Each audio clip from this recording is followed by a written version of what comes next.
પછી એ રીતે મારે કહે છે ને કે પંચવર્તમાનમાં દ્રઢ રીતે હોય, પછી એમના જીવનમાં જ્ઞાન હોય. જે આવા જે સંત છે કેવા ભગવાન અખંડધારક સંત, ગુણાતીત સંત, પરમ એકાંતિક સંત, એ બીજા સંતોથી અલગ જુદા કેવી રીતે પડે? તો એમના જે વિશિષ્ટ ગુણો, તો આપણે સ્વધર્મની વાત કરી, પછી બીજું રીતે આવે છે એનામાં એવું જ્ઞાન હોય. જ્ઞાન એટલે આપણે એવું ના સમજવું કે અમને બધું બહુ ભણેલા ગણેલા હોય ને એવું બધું. એ તો બધું વાચ્યાર્થ જ્ઞાન છે. પણ ખરેખરું જ્ઞાન શાસ્ત્રમાં કહ્યું કે ઋતે જ્ઞાનાન ન મુક્તિ, કે ત્યાં જ્ઞાન વિના મુક્તિ નથી. તો એ કયું જ્ઞાન કે જેના વગર મુક્તિ નથી? તો ભગવાન. આ પૃથ્વી પર ભગવાન સાક્ષાત બિરાજમાન છે, એને જે ઓળખવા અને એના સ્વરૂપને સારી રીતે સમજવું કે મને મળ્યા જે મારા ઈષ્ટદેવ છે સ્વામિનારાયણ ભગવાન, એ સર્વોપરી છે, સર્વતાના અવતારી છે, સર્વ કારણના કારણ છે, અને એ સર્વ કરતાર્થ છે. મારા જીવનમાં જે કંઈ બને છે એ મારા ધણીની ઈચ્છાથી થાય છે, એમની મરજીથી થાય છે. એ પછી સારું પણ થતું હોય કે પછી કદાચ કે નિષ્ફળતા મળતી હોય, પણ એ બસ એક જ કે ભગવાનની ઈચ્છા. આજે આ જ્ઞાનની વાતો તો બહુ થઈ શકે, પ્રવચનો પણ બહુ મોટા રીતે થઈ શકે, પણ જેને ખરેખર આ જ્ઞાન પોતાના જીવનમાં આત્મસાત કર્યું છે, તો એને ડગલે ને પગલે ઘડીએ ઘડીએ એને ભગવાનનું અનુસંધાન રહે કે ભાઈ જે કંઈ કરે છે ભગવાન જ કરે છે, અને જે કંઈ કરે છે સારું કરે છે. એમાં ભલભલાની કસોટી થઈ જાય. આજે દાખલા તરીકે વાત એમ બનેલી કે 1974માં પ્રમુખ સાહેબ મહારાજને પરદેશ જવાનું થયું. પરદેશ જવાનું ગાદી પર આવ્યા પછી પહેલી વાર એમને પરદેશ જવાનું તે થયું, અને એને આગલે દિવસે ત્યાં મુંબઈમાં પોદાર કોલેજ હોલમાં બહુ ભવ્યતાપૂર્વક એમનો વિદાય સમારંભ રાખવામાં આવ્યો હતો. અને બીજે દિવસે સવારે 9 વાગે ત્યાં મુંબઈ એરપોર્ટથી પ્લેન ઉપડ્યું, અને લગભગ ત્યાં 12 વાગે પહેલો એમનો પ્રવાસ નાયરોબી હતો. તો ત્યાં એ તે ગયા નાયરોબી, અને પ્લેન ત્યાં ઉતર્યું, અને ત્યાં સમાચાર આવ્યા કે ભાઈ પ્રમુખ સાહેબને પાર્ટીને અહીંયા ઉતરવાનું નથી, પાછા જવાનું છે. બધા સંતો તો બધા બહુ નિરાશ થઈ ગયા, કારણ કે આગલે દિવસે જેમનું આવું ભવ્ય વિદાય સમારંભ હતું, અને આવી રીતે લીલા તોરણે પાછા વળવાનું થાય તો કેવું થાય? સંતોને બહુ પૂજ્ય ડૉક્ટર સ્વામી વર્ણન કરે છે કે અમારા બધાના મોઢા તો પેલી દિવેલ પીધેલી ઉતરેલી કઢી હોય ને એના જેવું થઈ ગયા અમારા બધાના મોઢા. કહેતા મૂડલેસ થઈ ગયા. પણ સ્વામીજી એકદમ બરાબર મૂડમાં હતા, એકદમ ફોર્મમાં હતા કે ભાઈ આમાં થાય, આપણે ક્યાં કંઈ ખોટું કર્યું છે, ભગવાનની જેવી ઈચ્છા, ભગવાનની ઈચ્છા. ત્યાં લંડનમાં ત્યાં આગળ બધા હરિભક્તોને મંદિર માટે જગ્યા માટે ઘણી બધી ખેંચ પડતી હતી. એટલે સ્વામીશ્રી એમને આદેશ આપેલો કે આપણે કંઈ હવે સારી વિશાળ જગ્યા આપણે લઈએ, ત્યાં મોટું વિશાળ સંકુલ આપણે બનાવીએ.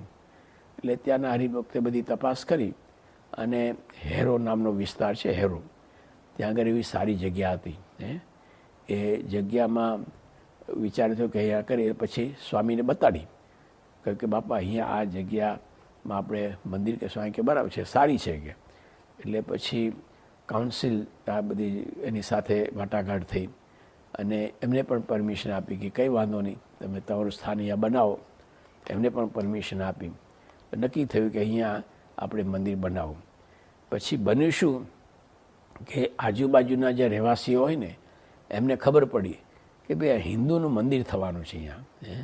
હવે આ બધા ધોળિયાઓ કેવા કે એને આવું બધું ગમે નહીં. આજે એમના વિસ્તારમાં ઘોંઘાટ થાય, એમના વિસ્તારમાં બધો ટ્રાફિક વધી જાય, એ તો એનાથી એમને મૂંઝવણ થઈ જાય. એટલે એમને કાઉન્સિલમાં ફરિયાદ નોંધાવી કે ભાઈ અમારા વિસ્તારમાં હિન્દુનું મંદિર થાય એ અમને માન્ય નથી.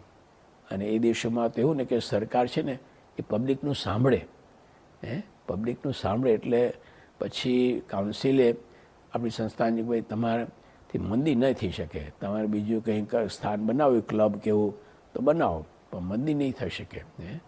હવે આપણે તો ખાસ મંદિર માટે જગ્યા લીધી હતી. હવે શું થાય તે પછી તો બધાની સલાહ લીધી, તો એમ કહ્યું કે હવે આપણે કોઈ સારો વકીલ એ કરી અને કાઉન્સિલની સામે કેસ કરી, કારણ કે આપણે અગાઉની પરમિશન લીધી હતી આપણે. એટલે એ રીતે એ સમયમાં 1 લાખ પાઉન્ડ આપીને એક અંગ્રેજ વકીલ હતો ને એને આપણે સંસ્થાએ રોક્યો. અને પછી એની સલાહ સૂચન પ્રમાણે બધી સહીઓ ઉઘરાવી આજુબાજુથી અને ઘણું બધું થયું. પ્રમુખ સાહેબમાં છે ને રોજ ત્યાં ધૂન પણ કરાવતા હતા કે આપણે જગ્યાનું આ થઈ જાય રીતે. અને પછી તો સ્વામીને અહીંયા દેશમાં આવવાનું થયું અને સ્વામી અટલાદરા હતા અને રાત્રે સુવાનો એમનો ટાઈમ હતો. અને તે વખતે ત્યાંથી CM પટેલ જે ત્યાંના ચેરમેન હતા એનો ફોન આવ્યો કે સ્વામી કેસમાં આપણે હારી ગયા છે, કેસમાં આપણે હારી ગયા છે. સ્વામી એટલું જ કે જય ભગવાનની ઈચ્છા, જય ભગવાનની ઈચ્છા. ને સ્વામી તો ગળગાટા સૂઈ ગયા રીતે. પછી વિવેકસાગર સ્વામી જોયું તો સ્વામી તો એકદમ સૂઈ ગયા. એટલે બીજે દિવસે એમને કહ્યું કે સ્વામી મને તો ઊંઘ જ ના આવી, કારણ કે વિવેકસાગર સ્વામી પણ પહેલેથી આ પ્રકારમાં એમની સાથે જ હતા આ પ્રકરણમાં.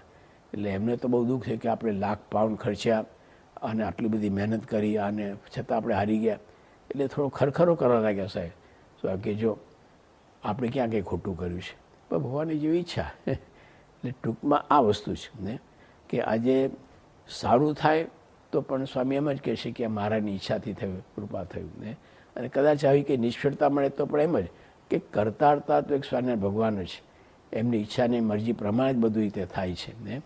તો ખરેખરું જ્ઞાન આ જીવનમાં સાચું જ્ઞાન એ છે કે મને મળ્યા જે મારા ઈષ્ટદેવ છે સ્વામિનારાયણ ભગવાન, એની ઈચ્છાની મરજી પ્રમાણે જ બધું થાય છે મારા જીવનમાં. તો એવું આજે સ્વામીશ્રીને વિશે ખરેખર એવું જ્ઞાન એ પણ આપણને એના દર્શન રીતે ઘણી વાર રીતે આવા પ્રસંગો થયા છે રીતે. પછી એમનામાં બીજો વિશેષ ગુણ છે વૈરાગ્ય. વૈરાગ્ય એટલે આજે કેવું છે કે આવા મોટા સંત છે, સાધુ છે, એટલે તો કંઈ અમારી જે પણ બધા એવા સાદા કપડાં ને બધું સાદું ભોજન ને બધું રીતે રાખે એ રીતે બધી રીતે પોતે રીતે રહે છે. પણ આજે પ્રમુખ સાહેબ મહારાજને કેવું છે કે એમને દેશ પરદેશમાં ઘણીવાર જવાનું થાય. ત્યાં દેશ પરદેશમાં જાય તો મોટા મોટા પ્રેસિડન્ટ છે, પ્રાઇમ મિનિસ્ટર છે, એ બધાને મળવાનું થાય. ત્યાં મોટી મોટી ફર્સ્ટ ક્લાસ ગાડીઓ હોય એમાં ફરવાનું થાય. ત્યાં આગળ એ રીતે બધા સારા હરિભક્તોના ઉતારા હોય એને ત્યાં ઉતારો કરવાનો થાય. ત્યાં બધું તેવું હોય પરદેશમાં. પણ એના એ સ્વામી જ્યારે દેશમાં આવે ને ત્યારે પાછા આદિવાસી વિસ્તારમાં પણ જાય. આદિવાસી વિસ્તારમાં કોઈ વ્યવસ્થા ન હોય. સવારે ટોયલેટ જવાની પણ લોટો બહાર જવું પડે તો એ સ્વામી જાય. અને નાહવાનું ક્યાં પેલી ડંકી હોય ને ત્યાં નીચે બેસીને નાહી લઈ રીતે. એમને કે ભાઈ આવું અમારે તો આવી વ્યવસ્થા જોઈએ, આવું કંઈ નહીં. આજે જે મળે એને એકવાર સ્વામી ત્યાં આગળ ભાવનગર જવાના હતા અને રસ્તામાં એની ગાડી બગડી. એટલે પછી મોડું થતું હતું એટલે સ્વામી એક રિક્ષાવાળાને ઊભો રખાવ્યો અને રિક્ષાવાળાને ઊભો રખાવીને પછી એ સ્વામી કે ચાલો આપણે ત્યાં લાતી બજાર આપણું મંદિર છે ને ત્યાં જવાનું છે. હવે ત્યાં સ્વામીની રાહ જોવાતી હતી. એટલે બધા જે સ્વયંસેવકો હતા ને એ કોઈ પણ વાહન ત્યાં મંદિરે ઊભું ના રહેવા દે. બધા આગળ જાઓ આગળ જાઓ, કારણ કે કેમ સ્વામીની ગાડી અહીંયા આવશે. અને થોડી વાર થઈને પછી સ્વામીશ્રીની રિક્ષા આવી. એટલે સ્વયંસેવકો તો ભાઈ આગળ જા.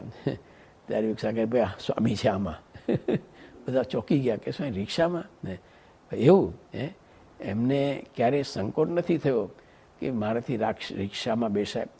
સ્વામીશ્રી આવા મોટા છે ને છતાં પણ એમને રિક્ષામાં મુસાફરી કરી છે, ગાડામાં મુસાફરી કરી છે, બસમાં મુસાફરી કરી. શરૂઆતમાં તો ટ્રેનમાં 3rd ક્લાસમાં મુસાફરી કરતા શરૂઆતમાં. એટલે એમને વૈરાગ્ય કંઈ આ રીતનું બધું કે મારે આવવું જોઈએ કે આમ હોય તો જ ચાલે એ કોઈ પ્રકારની આ શરીરને માટે કોઈ પ્રકારની આવી એમને અપેક્ષા નહીં. તો એવો જેમનામાં ખરેખર